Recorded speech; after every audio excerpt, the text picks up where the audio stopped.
Sindbad's Storybook Voyage opened alongside the rest of Tokyo DisneySea on September 4th, 2001.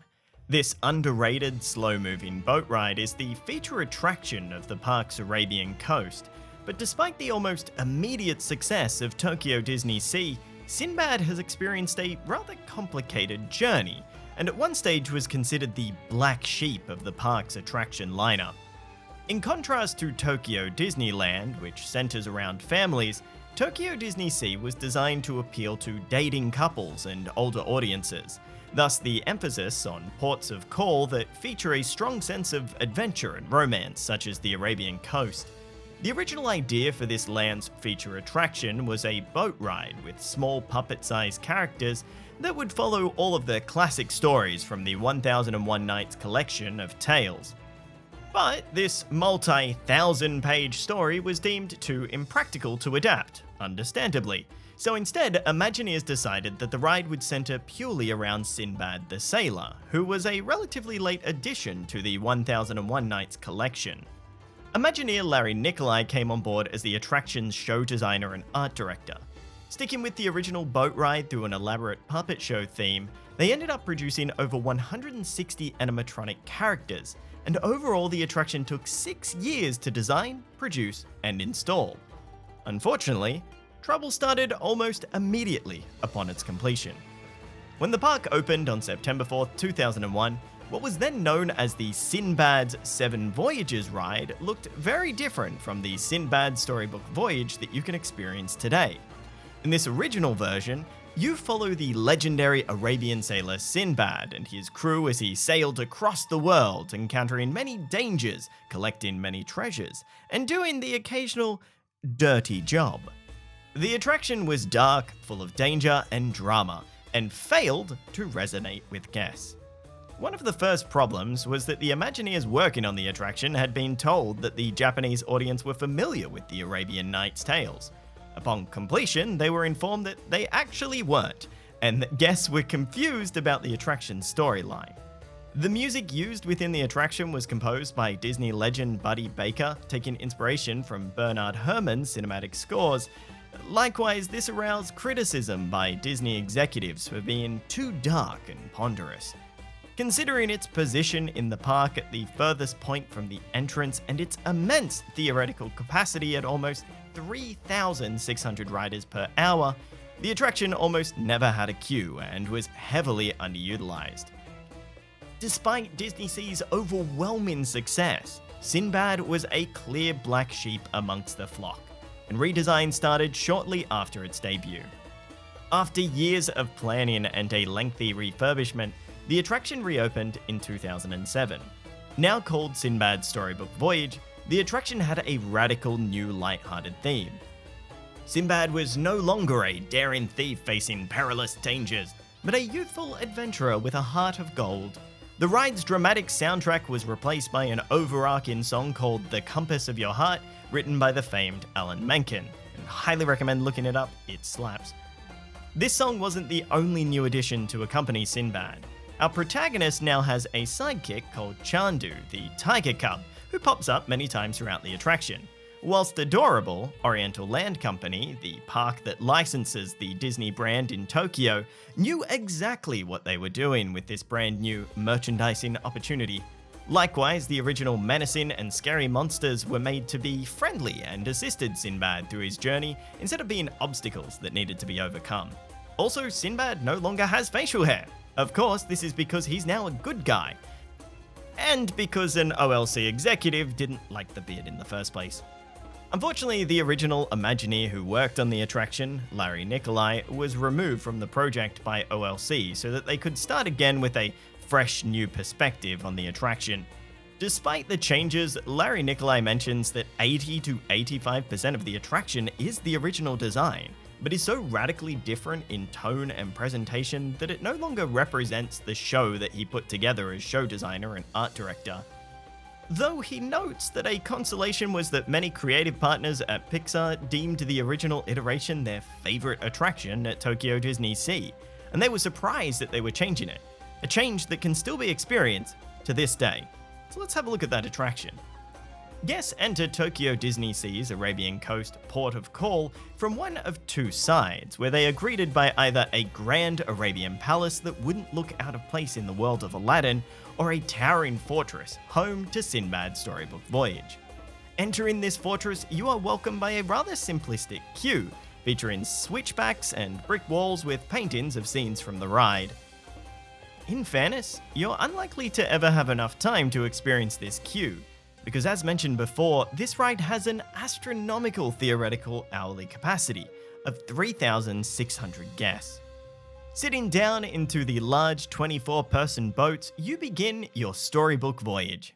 Sailing along, you first enter Sindbad's hometown, where you are introduced to the titular newly clean-shaven character and his aforementioned incredibly cute sidekick Chandu, who is holding a map of the locations we're about to explore. This room is also where you're introduced to the absolute banger of a song that is Compass of Your Heart by famed Disney composer Alan Menken. The entire town has come out to wish Sindbad farewell and good luck. This initial scene alone tells you how incredible this ride is about to be. Everywhere you look, there's animatronics and storytelling. Right as you leave town, three bearded men tell you to beware. There are dangerous waters ahead, dangers that are much more apparent in the original version of the ride. Rounding the corner, you enter a dark, ominous, and stormy cavern.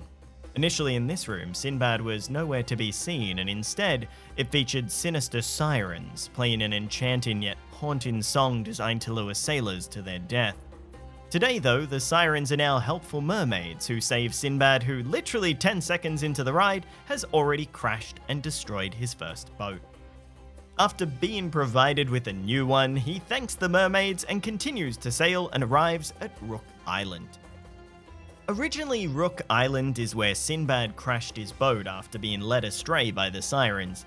Here he was holding aloft his stolen treasure as his crew were attempting to steal giant eggs from an understandably unhappy mythical rock bird. In the modern version though, the people trying to steal the eggs are now devious pirates. Pirates who get trapped and tied up by Sindbad and Chandu, which is probably a better fate than the one who is being held aloft by the rock's talons. Sindbad's next adventure involves a giant animatronic giant. Floating around, you enter a cavern filled with riches. Originally, Sindbad's crew were what can only be described as Scrooge McDuckin in the treasure, but they were spotted by the giant, who wasn't too happy with them using his treasure as a playground. His dissatisfaction could be seen as you continued and were greeted by one of the most impressive scenes in any dark ride, a full-sized giant animatronic holding aloft Sindbad's crew who dared to steal from him. This room has undergone some of the largest changes, with the giant now being trapped in a prison, with Sindbad saving him instead of stealing from him. But how does he get rewarded for this savior? By getting to sing a duet with the giant, singing with his impressively booming deep voice, whilst playing what we believe is a rebab, but could be from a wide variety of two-stringed quarterphones. We can't understate just how impressive this scene is, and the sheer scale of and proximity to this animatronic is unmatched in the world of theme parks. The next scene has probably changed the least between the two versions. Floating through a large entrance gate, you now enter in the Sultan's Palace. Originally here, Sindbad was warned of more dangers ahead, whereas today, he's being gifted musical instruments so he can charm the monkeys from the next scene. These monkeys might just be the most terrifying part of the original ride, and it wouldn't surprise me if it was one of the main reasons this attraction got changed. Entering a cave, you are first greeted by the audible screeching of monkeys who aren't too happy to see you. Look, I'm just gonna let this part of the ride speak for itself.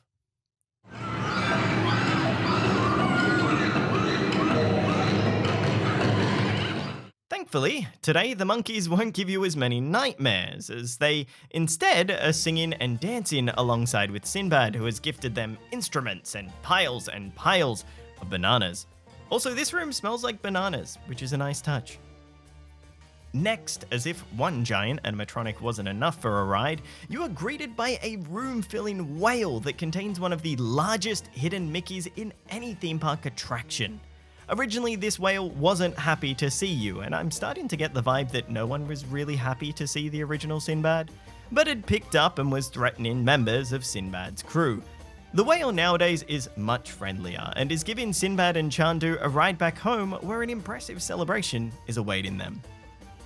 This ride ends back where we began, but now at night, where in both versions Sindbad is being welcomed back to town with his newly founded treasures, with a fireworks display and party-like atmosphere. Right at the end, you are farewelled by Sindbad and Chandu, holding another map that hints at future voyages that they may take together.